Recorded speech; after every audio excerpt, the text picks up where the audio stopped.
Delivery driver here. I was just gonna cover a few things because honestly, I'm probably never gonna get a job in that field again.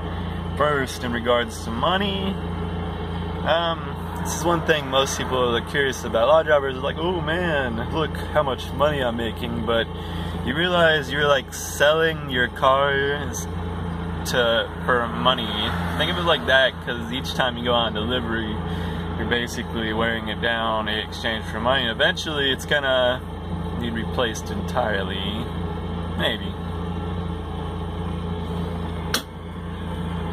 Two, in regards to like what kind of car you want, I'd say there's two good trains of thought here. One, you can get something fun that's easy to maintain, that has decent gas mileage and is cheap, like a 90s sports car. Or two, you can just find the most beat up car you can. Either way, you're still trading the life of those, which isn't going to last super long, for money.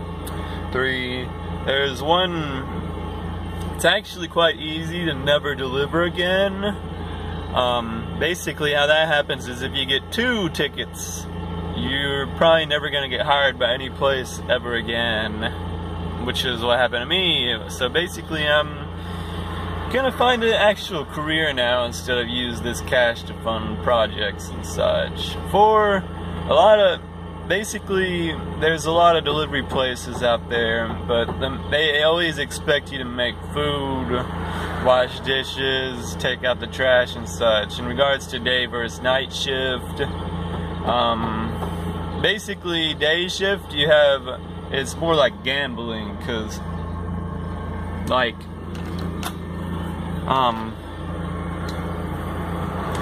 basically with day shift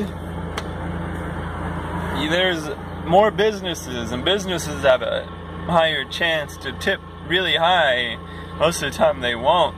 There's also less residential deliveries, so you're risking a very slow shift in exchange for potentially high payoffs.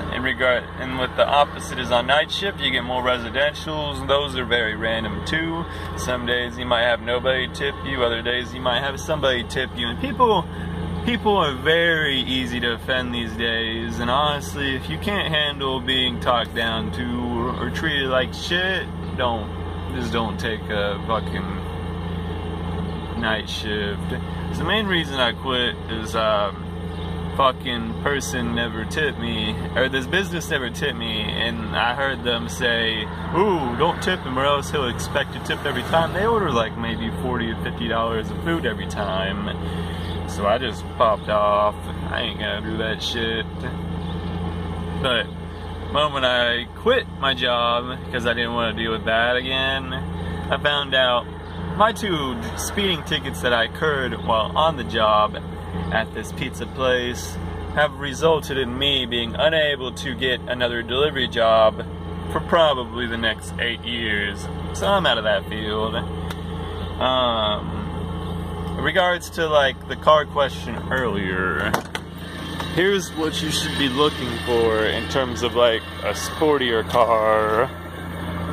Like here, you're obviously going to want to do all your maintenance yourself, so you want something that's easy to work on like this.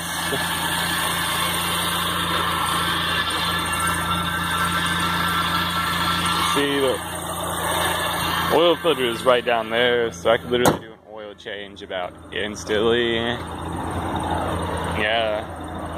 And this is a 97 Miata.